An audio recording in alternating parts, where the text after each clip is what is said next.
ഓരോ സീസണിലും ഓരോ സ്റ്റൈൽ എന്ന് പറഞ്ഞ പോലെയാണ് നമ്മുടെ ഈ മുറ്റത്തുള്ള ഫിഷ് ടാങ്കിൻ്റെ പുറത്തായിട്ട് ഒരു അക്വാപോണിക്കിൻ്റെ പാത്രം വെച്ചിട്ടുണ്ടായിരുന്നു.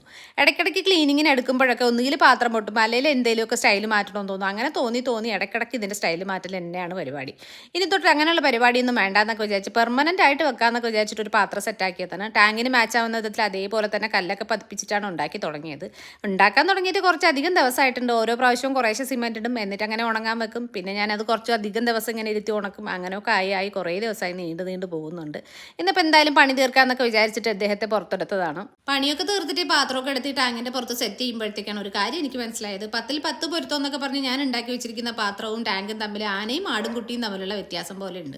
അത്രയ്ക്കും മാച്ച് ഇല്ല എന്ന് തന്നെ പറയാം. അതുകൊണ്ട് പിന്നെ ഒന്നും നോക്കിയില്ല, നേരെ ആ പാത്രം എടുത്ത് താഴോട്ട് വെച്ചിട്ടുണ്ട്. അതിലൊരു ആമ്പൽ തൈ അങ്ങനെ നട്ടു കൊടുക്കാന്നൊക്കെ വിചാരിച്ചിട്ട് എപ്രാവശ്യത്തെയും പോലെ തന്നെ 2-3 ചെടിച്ചട്ടികളൊക്കെ പൊക്കിക്കൊണ്ട് വന്നിട്ട് പുതിയ സെറ്റപ്പ് ഇതാ സെറ്റാക്കി തുടങ്ങിയിട്ടുണ്ട്. ചില ദിവസങ്ങളിലൊക്കെ നമ്മൾ കുറേ പണിയെടുത്ത് കഴിഞ്ഞാൽ അവസാനം നമുക്ക് നല്ല 8ന്റെ ഐശ്വര്യം കിട്ടാറുണ്ട്. അതുപോലെ നല്ല ഐശ്വര്യമുള്ള ദിവസമായിരുന്നു. എല്ലാം സെറ്റാക്കിയിട്ട് നമ്മുടെ മോട്ടർ ഓണാക്കി നോക്കുമ്പോൾ മോട്ടർ വർക്ക് ചെയ്യുന്നില്ല.